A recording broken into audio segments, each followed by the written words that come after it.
This is David, also known as Regal, checking in. Um, as my wife mentioned yesterday, she's fighting off the last of COVID.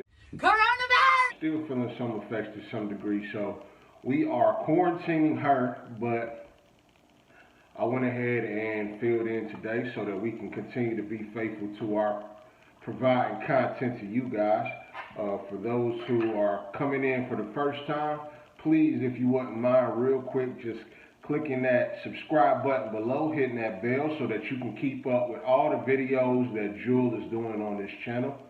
For those who have been supporting and continue supporting every time they see it pop up on the suggested videos, thank you, thank you, thank you. We appreciate you guys so much.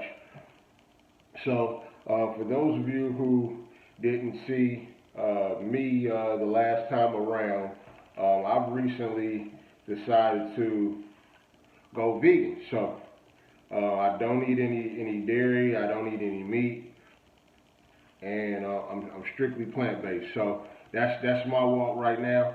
And today I decided to go check out Genghis Grill. For those of you who are in areas that have it, I'm in the Augusta, Georgia area, so we have one here. But for those of you who don't have it, keep it on your radar. If you get a chance to check it out, if you're in my neck of the woods or if you're in another city that has it, dope restaurant. What they are is a place where you can create your own stir fry. So they got a buffet of different meats, different vegetables. They have different seasonings, and then they also have some different sauces that you can choose, and then you just take it to the person who works the grill and choose what kind of starch you want. Today I chose brown rice, but in here I got some potatoes, I got some black beans, I got some spinach, I got some onions, banana peppers, broccoli. And I tried their island teriyaki sauce and also their roasted garlic, just to kind of, balance out some of the sweet with some savory. So I'm about to dive into it and let y'all know what I think first and foremost. But man, today is July 14th. For Jewel and I, tomorrow is a very, very, very special day. As Tony would say it, it's our anniversary. So just, for a few minutes, I would like to kind of tell my version of our story. Not to say that my version would differ too much from hers, you just got my perspective. But man, as we're coming up on 11 years, it's been an amazing ride. For those of you who are married or have been in significant relationships, you know the challenges, but you also know what makes it beautiful. And I can say that I love my wife with all my heart. She's the only woman that I desire. And man, we rocking out after so long, and we working to do things like this and many other things to kind of make it so that, well, not kind of make it, but to make it so that our kids have an example. And they see goals being set and hard work being accomplished in front of their faces. So that's our culture in the house. But man, we got married on July 15th, 2009. Guess in the comments when I actually met her for the first time. I'll give you a second.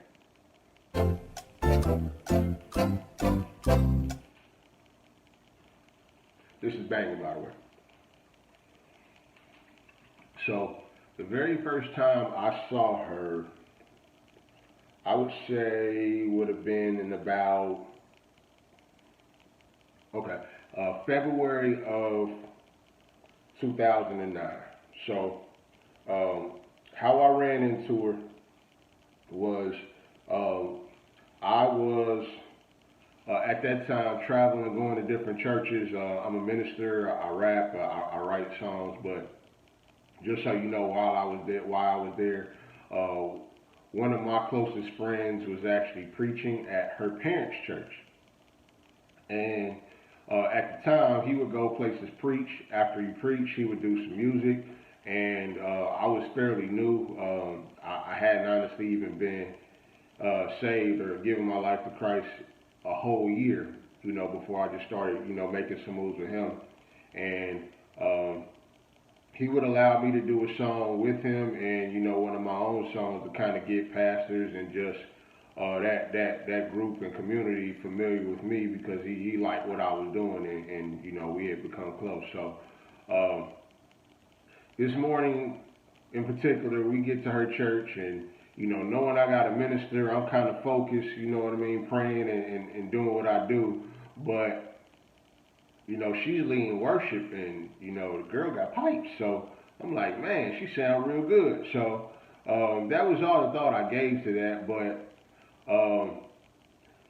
a little bit later in the service, her and two friends were sitting behind us, and I had some small talk and conversation because they were familiar with the pastor of the church I went to. So that was that. I didn't leave that service like, oh, I got to see her again or none of that. And to be honest, when she tells her version, if she tells her version, she wasn't thinking nothing about me. I wasn't her style, so to speak. So fast forward to about April. A friend of mine goes by D-Mob. Support his clothing at goodcompanyapparel.com. But he was giving a concert out of the church called Solid Rock. So I go out there. I had an event that I was actually promoting the next month at another church. So wanted to get out and be around some people who, that followed what we did. So I got out there, and lo and behold, after I've been there for a little while,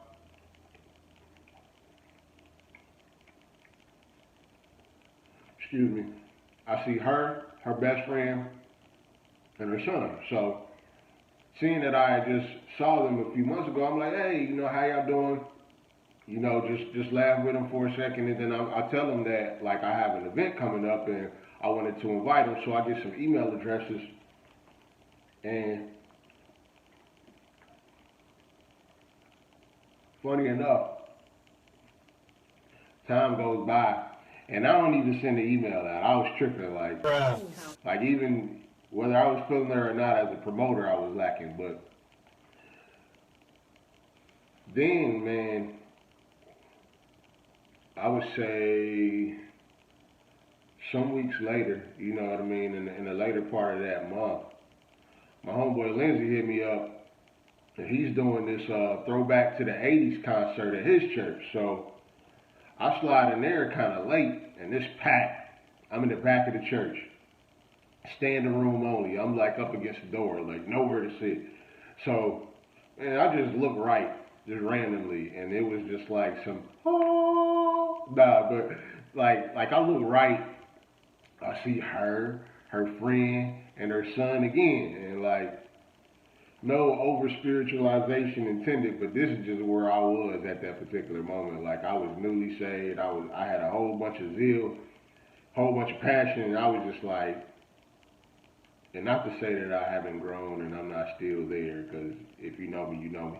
But at that particular time, like where I was at, like I saw her and I was just like, man, is this a sign? Like I've never seen her in my life before I met her, and now I'm seeing her everywhere, and like she's kind of fly. Be honest, you know what I mean? I've seen her, but I go over to her friend and her, and start some conversation. Excuse me, this go hard.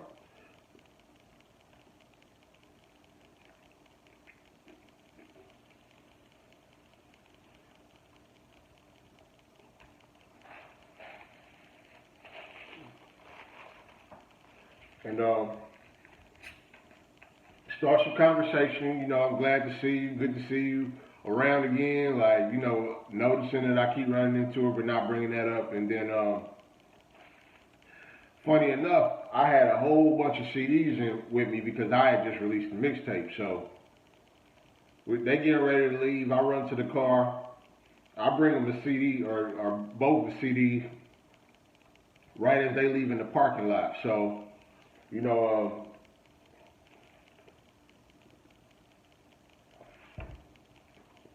few days later, because I had asked her to tell me what she thinks, she hit me up like, yo, I checked out the CD, it was pretty dope. And this was back when MySpace was around, so this was the end of MySpace, beginning of Facebook, where you would go between MySpace and Facebook like you would Facebook and Instagram and everything else. So she hit me on MySpace. So like I'm sitting around with my boys and I'm like, yo, y'all, any of y'all know her? And my dude was like, yeah, I took her to prom. I'm like, what? He was like, nah, like for real, I took her to prom. Like, you know what I mean? We didn't have the type of history that like should make you feel like, you know what I mean, you don't need to mess with her, but like that was the situation, so I know her. So I ended up asking her like, you know, do she want to, you know, hook up sometime, go out to eat, you know, talk, get to know each other and all that, cause like, you know what I mean, I wasn't on no foolishness at that particular point. Being mature, being in the faith, and just going through a whole bunch of stuff, I wasn't with no mess. So she agreed, you know, to start getting to know each other, and then we just start having these conversations, and they was dope, man. We would be on the phone all kind of hours of the morning, and man, I just started loving the person she was. You know what I mean? She was a great friend at that particular point, and you know, we just had some dope intellectual conversations. We saw eye to eye there. And, you know, she just had this great personality and like, you know, we just laughed and, you know, just had good discussion. So, you know, I started feeling her. And, bruh, can I tell y'all what she tried to do to me? Man, she tried to put me in a friend zone, bruh.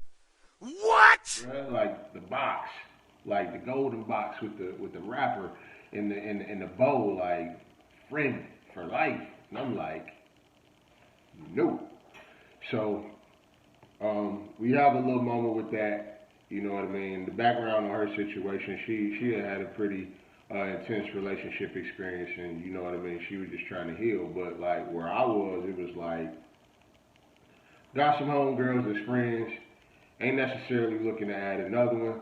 I understand your need to heal, but I know where I am, and I'm like I don't necessarily want to be in a situation that doesn't have a promise of a future if you know that this is where this stops. You know what I mean? Because I had a situation before that put me there, and it was weird. So I was just like, I know that I don't want to do that. Like, I think you're cool. I think you're great. But I know that I would probably hurt myself in the long run knowing that I liked you, but, like, we have a boundary of friendship. So,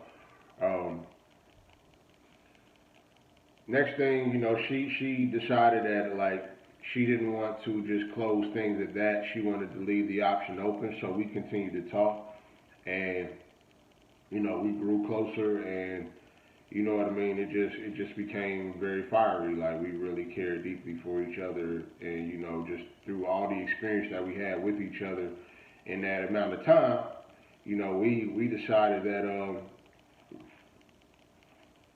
we wanted to give things a shot. So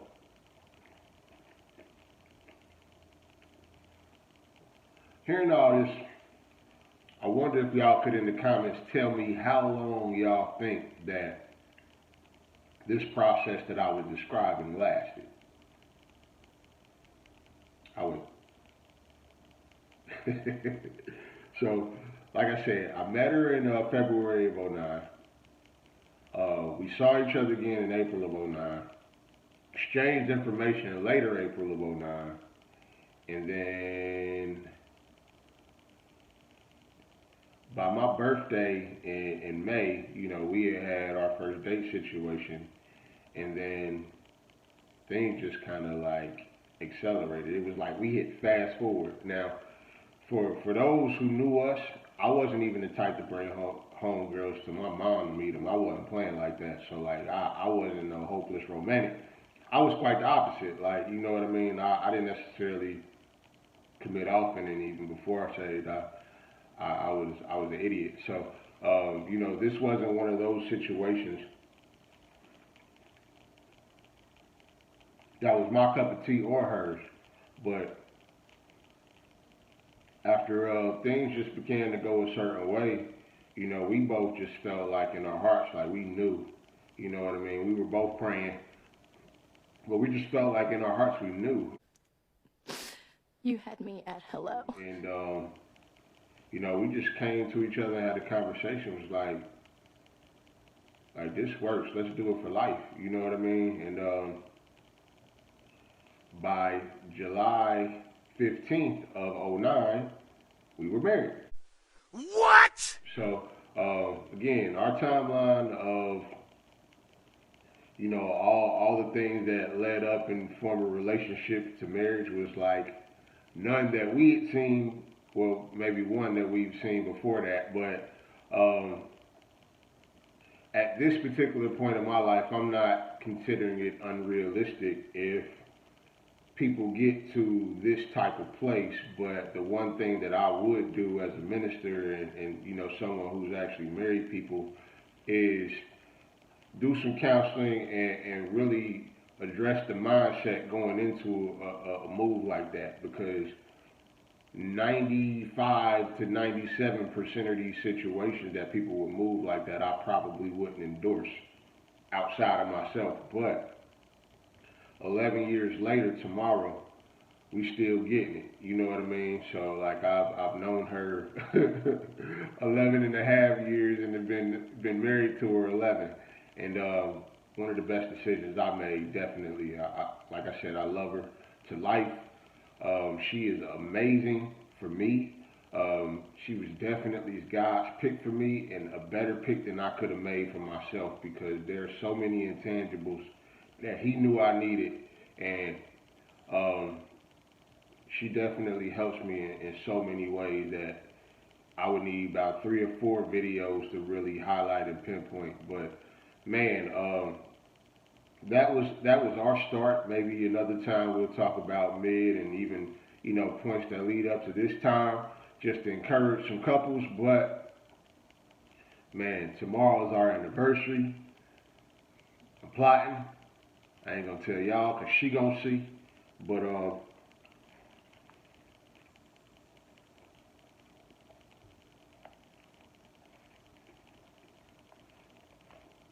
that's the beginning of our story. And man, we've seen couples come, we've seen couples go, and the Lord's keeping us. So I'm grateful to have her.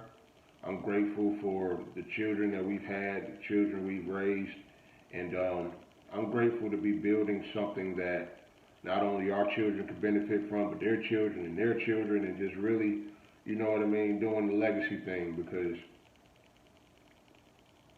you know what I mean, as much as people, you know, run from marriage or, you know what I mean, discourage marriage because of their bad experience, you know, anything that's worth having is worth fighting for. And, you know, we've had our moments, like, real, but both of us decided that, like, we not gonna leave, we not gonna quit on each other, we gonna stand and fight. And once we get past our emotions in the situation, understand who our real enemy is, so that we can doubt ourselves, man. You know, one of the things that I had to kill a great deal and still working on is, you know, the manly pride stuff. But that's for another video. What I need y'all to do is, if you're feeling this video, like that video. If you haven't subscribed, make sure you do. And last thing y'all can do for me is tell a cousin, tell a friend, tell a sister, tell a brother what Jewel is doing over here on this channel. In the comments, if there's anything that you want to see her cook, any challenges you want to see her or the rest of the family do with her, if there's anything you want to hear her talk about, please, please, please leave it in the comments below. We appreciate your support. We appreciate your input. We value it. And for those of you who have been praying for her, please continue to pray. For those who haven't started, please pray as she gets over COVID. She doesn't have the deathly experience, but she definitely has been beat up by it. But God is really helping her recover. So I love y'all. I appreciate y'all for spending time with me to hear our story. Have a good one. Peace.